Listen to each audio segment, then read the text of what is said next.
తీసుకున్న HM sir గారికి, Renuka madam గారికి, ఊరు పెద్ద అయిన సర్పంచ్ గారికి, అదే యువక నాయకులైన గ్రామానికి పెద్ద దిక్కైన ముండ్రాజు గారికి, అంగన్వాడీ టీచర్లకి, స్కూల్ చైర్మన్కి ధన్యవాదాలు, నమస్కారాలు.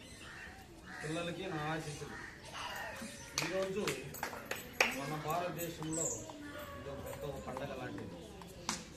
మూల ప్రాంతాలు ఏ ప్రాంతాల్లో ఉన్నా మన భారతదేశం మూల ప్రాంతాల్లో కూడా ఈరోజు ఈ పండుగ జరుగుతుంది. ఎందువల్లంటే మన భారతదేశం ప్రపంచంలోనే చాలా పెద్ద విశాలమైన దేశం. సాధ్యపడినట్టుగా ఈరోజు మనము గణతంత్ర దినోత్సవం 76వ గణతంత్ర దినోత్సవం ఈరోజు మన భారతదేశం మొత్తం జరుపుకుంటున్నారు. మీకు నా శుభాకాంక్షలు. ఈరోజు ఈ గణతంత్ర దినోత్సవం మనం ఈరోజు హ్యాపీగా జరుపుకుంటున్నామంటే కొంతమంది త్యాగఫలం వల్ల జరుపుకుంటున్నాం, కొంతమంది కష్టం వల్ల కూడా మనం ఈరోజు మనం హ్యాపీగా విశాలంగా బతుకుతున్నాం. మన భారతదేశం చాలా పెద్ద దేశం, ప్రజాస్వామ్యమైన దేశం. యావత్ ప్రపంచానికే మన ప్రజాస్వామ్యం విలువలు అనేది మన భారతదేశం ప్రపంచ దేశాలుగా తెలిసే విధంగా చేయడం జరిగింది. కావున మనం ఇటువంటి దేశంలో గణతంత్ర దినోత్సవం జరుపుకోవడం అనేది చాలా గొప్పదంటున్నాం. ఎందువల్లంటే ఎన్నో సంవత్సరాలుగా మనం బ్రిటిష్ వాళ్ళకి బానిసలుగా వాళ్ళు చెప్పింది చేసుకుంటూ వాళ్ళు ఏం చేసినా ఏం చేసినా వాళ్ళ పరిపాలనలో మనము నిమగ్నమై కష్టమైన నష్టమైన భరించడం జరిగినది. కొందరు మహనీయులు మహాత్మా గాంధీ, జవహర్లాల్ నెహ్రూ, సర్దార్ వల్లభాయ్ పటేల్ ఇట్లా అమరజీవులంతా కొంతమంది మన కోసం త్యాగంగా ప్రాణాలు త్యాగం చేసి ఈ భారతదేశాన్ని మనకి స్వచ్ఛతంగా స్వతంత్రంగా బతకటానికి విలాసంగా మన బతకటానికి ఎవరు మనం ప్రశ్నించకుండా మన స్వచ్ఛంగా మనకి ఏ విధంగా నచ్చితే ఆ విధంగా బతకటానికి మనకి ఈ నాయకుల పోరాటంతో మనకి హక్కు అనేది దక్కడం జరిగింది. కావున కొంతమంది తెలియకుండా పోవచ్చు. స్వాతంత్ర దినోత్సవం అనేది ఏమనేది, గణతంత్ర దినోత్సవం అనేది తేడా అనేది కొంతమంది తెలుసుండొచ్చు, కొంతమంది తెలియకుండా పోవచ్చు. స్వాతంత్ర దినోత్సవం అంటే వాళ్ళ కింద మనం బానిసలుగా బతకడం వల్ల మన పోరాటం వల్ల మనకి 1947 అర్ధరాత్రి మనకి ఆగస్టు 15 దినాన అర్ధరాత్రి మన రాజ్యం మన పోరాటం వల్ల మనకి దక్కింది. దక్కడం వల్ల మనకి స్వాతంత్రం అనేది పూర్తిగా మనకి రాలేదు. మనకంటూ స్వయంగా మనకంటూ ఒక లిఖితపూర్వకంగా సార్ చెప్పినట్టు మనకు కొన్ని అధికారాలు, కొన్ని హక్కులు అనేది మనకు లేకుండా బానిసత్వంతో వాళ్ళ రాజ్యాంగంలోనే మనము నిమగ్నమై పరిపాలన సాగుతూ ఉంది. వాళ్ళ పరిపాలనతోనే మనము వాళ్ళకి అని మనకి ఉన్నాం. అప్పుడు కూడా సార్ చెప్పినట్టుగా దానికంటే ఒక టీం అనేది వేసి, కమిటీ అనేది వేసి ప్రపంచ దేశాలు తిరిగి ఆ రాజ్యాంగం అనేది చాలా గొప్పమైనది. ఈరోజు అది దైవ స్వరూపం లాంటిది మనకి ఈరోజు పేదవాళ్ళకు కావచ్చు, కులాలకు కావచ్చు, మతాలకు కావచ్చు.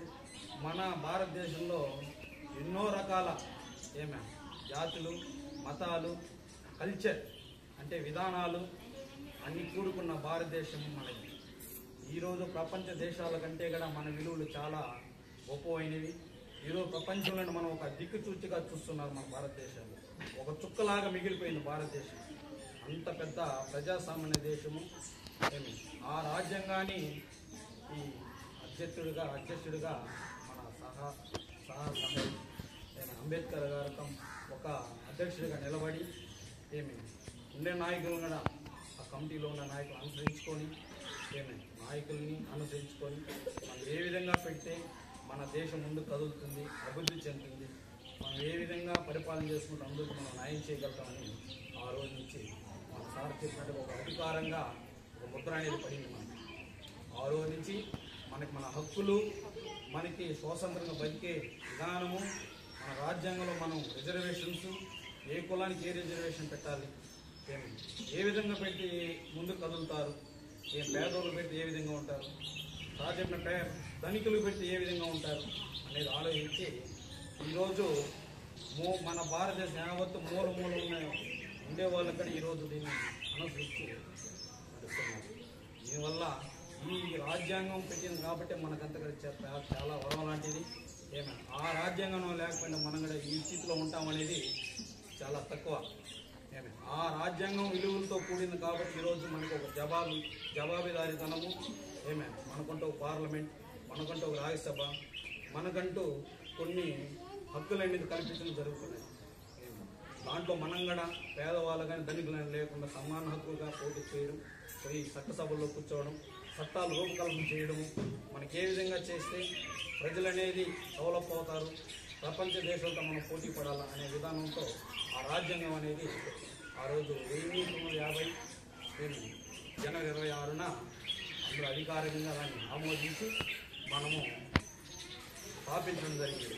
ఆ రోజు నుంచి మనము దాంతోనే మనం ఈరోజు మన దేశం పరిపాలన జరుగుతున్నాయి. ఆ రాజ్యాంగం ఇచ్చిన మన హక్కు వల్ల ఈరోజు ఒక గిరిజన మహిళ చాలా పేద కుటుంబం నుంచి వచ్చినాను. ఆ రాజ్యాంగం అనేది లేకపోతే ఆ మహిళకి ఆ గౌరవం తగ్గేది కాదు. ఈరోజు ఆ రాజ్యాంగం కల్పించిన హక్కులతో ఈరోజు ఒక పేద మహిళ ఎక్కడో మూల ప్రాంతంలో ఉన్న ఆమె ఈరోజు మనకి రాష్ట్రపతి కావడం జరిగింది. ఆమె ద్రౌపది ముర్ము గారు. ఈరోజు ఆమె ఉండడం వల్ల అంత పేద కుటుంబంలో పుట్టిన వాళ్ళకి ఈరోజు సమాన హక్కులుగా ఒక పదవులు కావచ్చు, చట్టసభలు కావచ్చు మనకు దక్కాయంటే మనకి రూపకల్పన చేసి ఈరోజు మనకి దేవుడు అయినట్టు వాడు అంబేద్కర్ గారు. ఎక్కడున్న ఆయన మనిషికి శాంతి కలగాలని మేము ఈ సభ వారు కానీ ఈ స్కూల్లో ఉన్న టీచర్ ద్వారా నేను చేసుకుంటున్నాను. ప్రతి ఒక్కరూ మన రాజ్యాంగాన్ని ముందు కాపాడుకోవాలి. ఆ రాజ్యాంగం పని మనం నడుచుకోవాలి, దాన్ని గౌరవించాలి. అందువల్ల ఈ అవకాశం ఇచ్చిన మా సార్ గారికి, ఇప్పుడు వచ్చిన మేడం గారికి అందరికీ నా నమస్కారం.